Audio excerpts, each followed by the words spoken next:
അയൽക്കാരായ ഇന്ത്യയുടെയും ചൈനയുടെയും പാകിസ്ഥാന്റെയും development strategies നമുക്കൊന്ന് നോക്കിയാലോ? നമുക്കങ്ങ് പിരിഞ്ഞാലോ? നിനക്ക് പറ്റില്ലെങ്കിൽ നീ പൊക്കോ.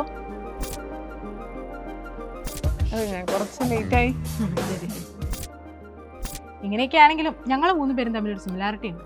ഞങ്ങൾ 3 പേരും 5 ഇയർ പ്ലാൻസ് ആണ് അഡോപ്റ്റ് ചെയ്തിരിക്കുന്നത്. അതെ അതെ അല്ല, നിങ്ങൾ തമ്മിൽ വേറൊരു സിമിലാരിറ്റി ഉണ്ടല്ലോ. അതെ അതെ അതെ ഞങ്ങൾ രണ്ടുപേരും മിക്സഡ് ഇക്കണോമിയാണ് ചൂസ് ചെയ്തത്.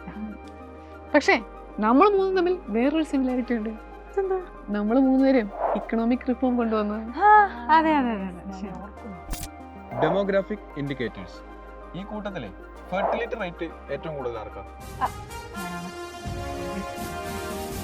അർബനൈസേഷൻ ആർക്കാ കൂടുതൽ?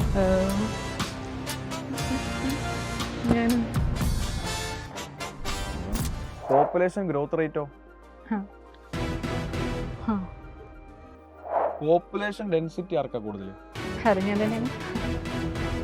Human development index. ഇതിലൊന്നാമത് ഞാൻ. മോർട്ടാലിറ്റി റേറ്റോ? ഇത്തിരി കൂടുതലാന്നല്ലേ ഉള്ളൂ. മോർട്ടാലിറ്റി റേറ്റോ? ഇത്തിരി കൂടുതലാന്നല്ലേ ഉള്ളൂ.